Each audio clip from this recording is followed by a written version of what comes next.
네, 법조팀의 구민지 기자가 전해드린 내용 간략히 다시 한번 정리하겠습니다. 윤 대통령의 탄핵 선고 4일 오전 11시입니다. 이번 주 금요일 오전이고요. 탄핵 소추된 지 112일째 결론이 나오는 셈입니다. 두 전직 대통령과 상황이 같습니다. 금요일에 선고하는 건 똑같고요. 이틀 전, 사흘 전에 공지하는 관례도 같습니다. 헌법재판관은 총 9명인데 현재 마은혁 재판관 후보자가 임명되지 않았기 때문에 8명이죠. 8명 중에 6명 이상이 인용하면 대통령은 파면됩니다. 그러나 3명 이상이 기각 혹은 각하를 한다면 윤 대통령은 대통령직에 복귀하게 됩니다. 현재는 지난주에 한덕수 대통령 권한대행 탄핵 선고 때는 생중계를 허용하지 않았습니다만 이번 주 금요일 윤 대통령의 선고는 생방송 중계를 허용하겠다. 따라서 이번 주 금요일 오전 11시에는 시청자 여러분께서 윤 대통령의 탄핵 심판 결론을 생중계로 보실 수가 있습니다. 그리고 일반인 또한 방청이 가능하다는 점도 현재는 공지를 통해서 알렸습니다. 유소영 기자, 새로 들어온 소식 있으면 전해주시죠.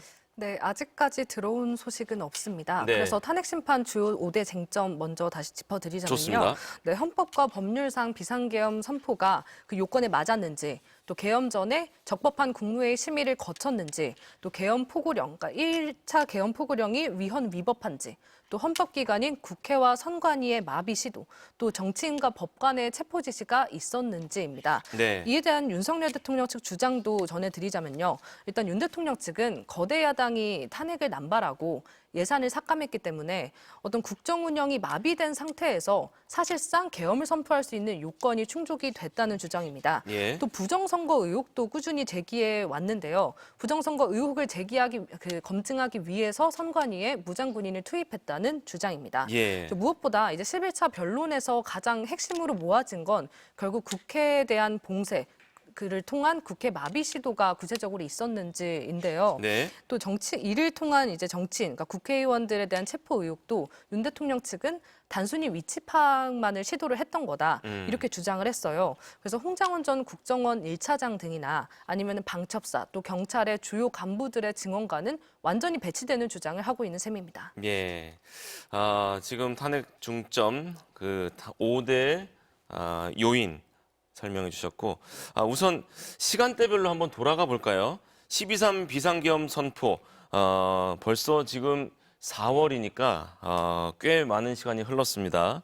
그리고 12월 4일 그러니까 12월 3일에서 넘어가는 밤에 바로 비상계엄 해제 의결이 있었죠. 그때 당시 상황 기억나시죠? 네, 그렇게 10시 반에 담화를 통해서 비상계엄 선포를 했고요. 네. 그래서 국회의원들이 막 국회로 모여들어서 그렇죠. 예. 1시 1분에 정확히 해제안 의결을 했습니다. 그래서 해제안 의결을 하면 보통 바로 이제 헌법과 법률상에는 계엄 해제를 선포를 해야 되는데 이 부분에 대해서도 몇 시간 동안 지체된 부분이 있었죠. 이 점도 국회는 좀 문제 삼고 있었습니다. 네. 그 이후에 약 10여일 정도 지난 12월 14일에 국회가 204석으로 탄핵소추안을 의결해서 헌법재판소에 탄핵안 청구를 했고요. 예. 그 이후로 탄핵 청구안을 접수한 헌법재판소는 아까 말씀드렸듯이 11차례 변론을 열고 물론 그 앞서서 2차례에 걸쳐 변론 준비 기일도 있었지만 11차례 변론 기일을 열고 지난 2월 25일에 변론을 종결했습니다. 예. 그랬고요. 또 1월 14일이었나요? 1차 변론이 시작됐고 윤석열 대통령은 1차 변론 때는 불출석했는데 이후에는 또 변론에 자주 나왔어요. 네, 맞습니다. 1차 변론 때는 아까 말씀해 주신 것과 같이 불출석을 해서 예. 원래 첫 변론에는 당사자가 나와야 하거든요. 예. 나오지 않으면서 정말 수분 만에 이렇게 변론 기일이 끝나버렸습니다. 그 이후에 이제 고위공직자 범죄수사처에 윤석열 대통령 체포가 있었어요. 네네. 또 구속영장까지 이제 발부가 됐는데 부속된 이후에 1월 15일에 예. 체포됐고 1월 19일에 영장이 발부됐죠? 예, 맞습니다. 예.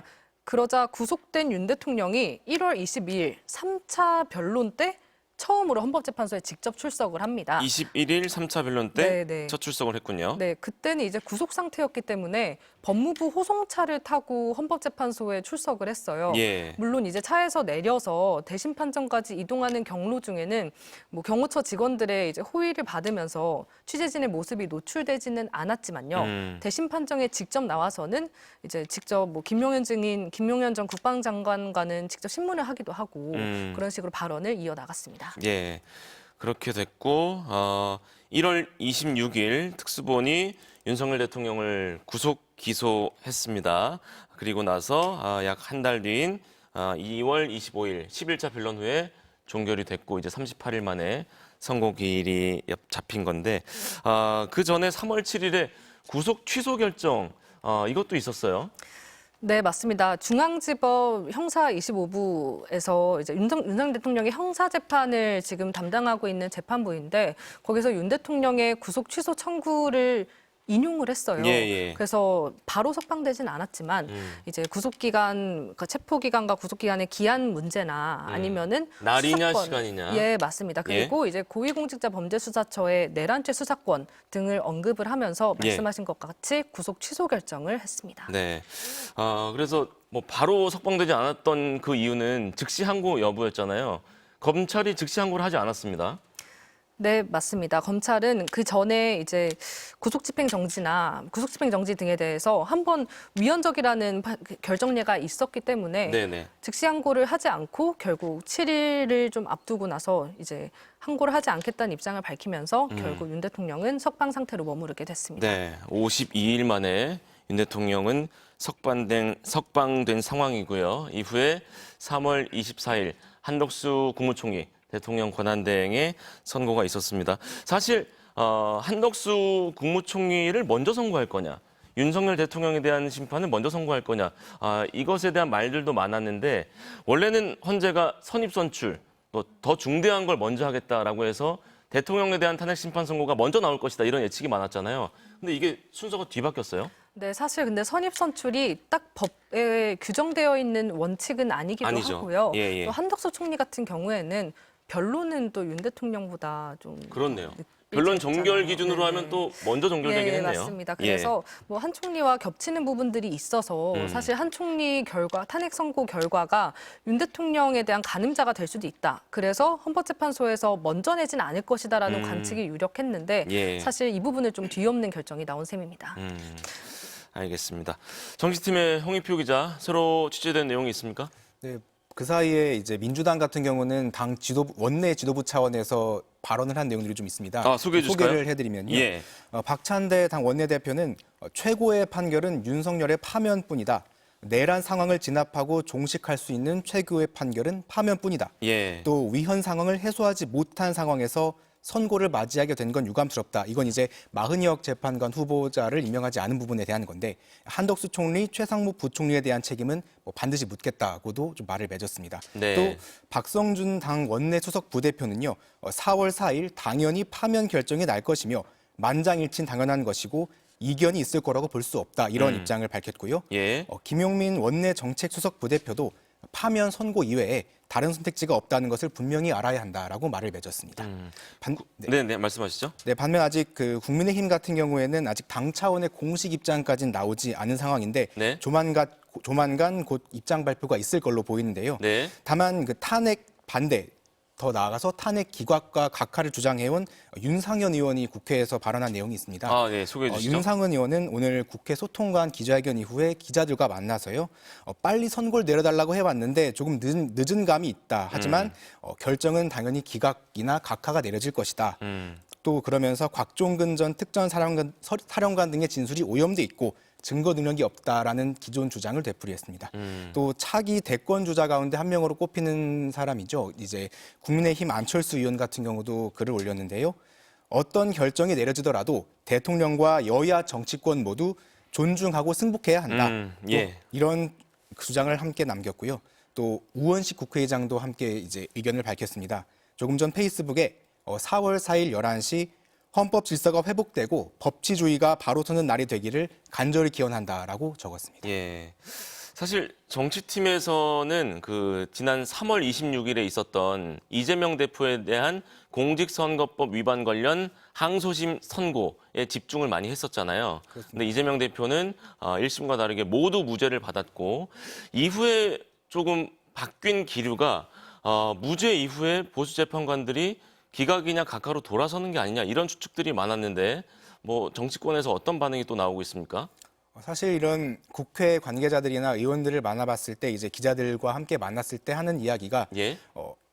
물론 지금은 이제 선고기일이 지정이 됐습니다만 기존에는 혹시라도 헌재 관련해서 좀 아는 소식이 있느냐, 뭐 들은 바가 있느냐, 뭐 이런 내용들을 기자들과도 얘기할 정도로 굉장히 초미의 관심사였잖아요, 말씀처럼. 근데 들을 수가 없죠. 그렇습니다. 그렇기 예. 때문에 사실상 이른바 아까 말씀드렸지만 이른바 5대3 뭐 기각설이다 이런 것들도 사실상 어느 정도의 뭐 신빙성을 100% 담보할 수 없는 내용이기 네. 때문에 그걸 보도한 기자도 이건 추정이다. 그렇습니다. 아무도 모른다라고 밝혔습니다. 다만 분명한 것은 그런 어떠한 설을 바탕으로 해서 양당에서의 이제 향후 전략에 대해서 좀 방향이 좀 뭐랄까요, 좀 더 속도가 붙거나 좀 더 압박하는 좀 강도가 달라졌다라고 볼 수가 있겠죠. 예. 말씀하신 것처럼 이제 민주당의 경우에는 마은혁 재판관 후보자를 임명해서 정족수인 9명을 채워서 민주당의 판단에서는 좀 인용 결정을 내려줄 예, 걸로 예. 기대되는 예. 그런 숫자를 만들기 위해서 임명을 촉구해왔던 걸로 생각이 되고요.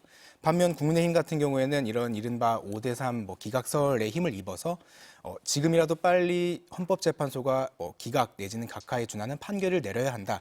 이런 식으로 입장을 밝혀왔었습니다. 기각을 주장하는 사람들의 입장은 그렇고 반면에 파면을 주장하는 사람들은 아무리 그 법조인 출신 정치인들도 기각 그 결정문을 쓸 수가 있을까? 그게 가능할까라면서 무조건 파면이다 이런 주장을 하고 있거든요. 그 파면 주장의 근거도 설명해 주실까요?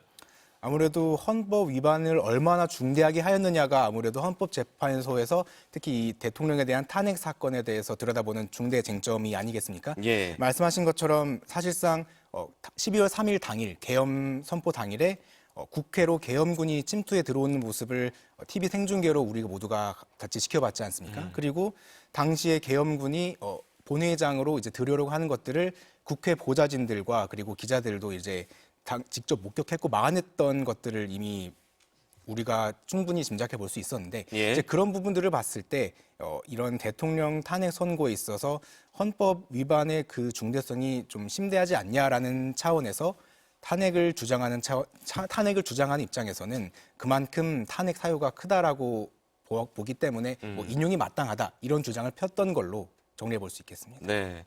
정치권에서는 아무래도 아전인수격으로 해석할 수밖에 없기 때문에 한쪽은 기각을 확신하고 한쪽은 파면을 확신하는 상황인데 오늘 이 선고기일이 잡힌 이후에도 방금 전해주신 뭐 윤상현 의원은 기각을 확신하고 또 민주당 지도부였나요? 지도부였습니다. 예, 지도부는 또 파면을 확신하는 그런 상황입니다. 이제 결론은 더 이상 추측할 필요가 없는 게 선고기일이 정해졌기 때문에 이번 주 금요일에 TV 생중계를 통해서 모든 국민 여러분 또 시청자 여러분께서 확인하실 수 있게 됐습니다. 유세영 기자도 또 취재된 내용 있으면 전해주시죠. 네. 일단 헌법재판소에서 오늘 선고일 지정 관련 브리핑은 하지 않기로 한 게 좀 확인이 되었습니다. 예. 사실 박근혜 전 대통령 탄핵 심판 당시에는 선고일을 지정하면서 브리핑까지 함께 했잖아요. 예. 물론 재판부의 결정의 가능성이 높지만 또는 문영배 헌재소장 권한대행의 결정의 가능성이 높지만 아무래도 이제 서부지법 사태로 촉발된 어떤 지금 매우 고조되어 있는 윤 대통령 측 지지자들의 어떤 분위기, 또 예. 매일매일 연일 헌법재판소 앞에서 좀 폭력적인 구호나 이런 걸 외치고 있는 시위가 좀 계속되는 점 등을 고려한 걸로 보입니다. 예. 네, 그래서 이번 선고일에는 아까 말씀해 주신 것처럼 방송사의 생중계와 일반인 방청 모두 허용은 되는데요. 예. 다만 그 당일에 이제 일대 어떤 보안이나 경비는 정말 최고수위까지 올라갈 전망입니다. 예. 일단 경찰은 지속해서 좀 그 부분에 대해서 강조를 해왔었는데요.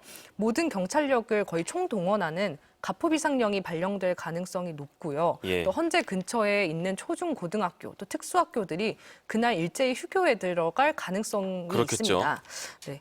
일단 또 말씀해 주신 것처럼 구속 취소 결정이 있었잖아요. 예. 그래서 구속 취소가 된 윤 대통령이 직접 헌법재판소에 선고를 듣기 위해 나올 수도 있는 것 아니냐 이런 추측도 있는데 사실 가능성은 낮습니다. 왜냐하면 물론 파면 가능성이 높다는 게 법조계 중론이긴 하지만 예. 혹여나 기각 또는 각하 결정이 나왔을 때 곧바로 직무에 복귀하려면 아무래도 관전한 대통령실에 있는 편이 또 낫다는 이야기도 있고요. 또 헌법재판소 탄핵심판 선고일에 꼭 당사자가 출석할 필요는 없거든요. 그래서 선고일은 아무래도 국회 측만 출석한 상태로 이뤄지지 않을까 하는 추측이 좀 지배적입니다. 그 당사자인 윤석열 대통령의 참석 여부에 많은 분들이 관심을 가질 듯한데 그 대통령 그 대리인단의 발표가 있지 않겠습니까? 들어오면은 소개를 해주시기 네, 알겠습니다. 바라겠습니다. 그리고 마은혁 헌법재판관 후보자를 임명하지 마라 여야가 갈렸었잖아요. 그런데 이제는 그게 무의미해졌네요. 이제 선고기일이 통지됐기 때문에 임명 여부보다는 현재 8명이 어떤 판단을 하게 될 것인가에 관심이 집중되게 됐습니다. 그리고 또 전해주신 선고기일 관련 브리핑, 박근혜 전 대통령 때는 있었습니다만 이번엔 없다. 사실 8년 전에도 제가 뉴스특보를 진행했던 경험을 기억해 보면 여야의 그 집회는 있었는데 말씀하신 서부지법 폭동 사태와 같은 그런 다시는 있어서는 안 될 일이 그때는 없었거든요. 그만큼 지금 더 국론 분열이 심각한 게 아닌가. 그래서 브리핑도 열지 않는 게 아닌가. 이런 생각도 할 수 있습니다. 알겠습니다. 우선 법조팀의 유서영 기자 이야기 잘 들었고요. 정치팀에선 어떻습니까? 국민의힘 지도부의 입장이 아직도 안 나왔나요? 말씀드리는 내용 관련해서 조금 전에 예. 국민의힘 지도부도 일부 관련해서 입장을 내놓은 게 있는데요. 우선 당 차원에서의 이런 대변인 차원의 논평도 먼저 나왔는데요. 예. 상식과 정의, 헌법 정신에 따른 결정을 내려줄 것을 기대한다라는 이런 논평을 냈는데 특히 이 국민들이 지켜보고 있다. 법과 상식이 무너지는 일이 없도록 국민이 간절히 바라는 희망이 벌어지는 일이 없도록 헌재가 역사 앞에 국민 앞에 답해야 한다. 그러면서 어떤 결정이 나오더라도 그 결정에 승복해야 한다.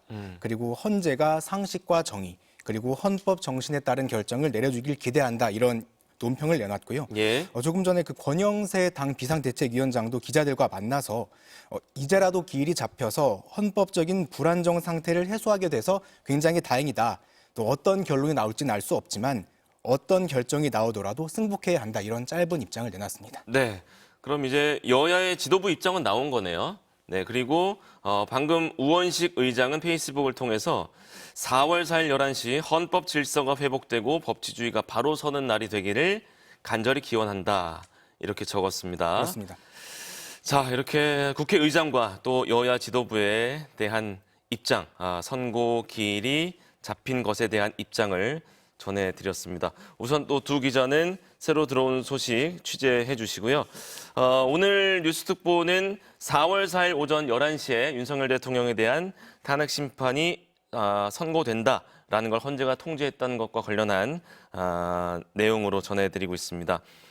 다시 한번 개요를 정리해드리면 작년 12월 14일이었죠. 윤 대통령이 탄핵 소추됐고 111일, 110하루 만에 선고 기일이 잡혔습니다.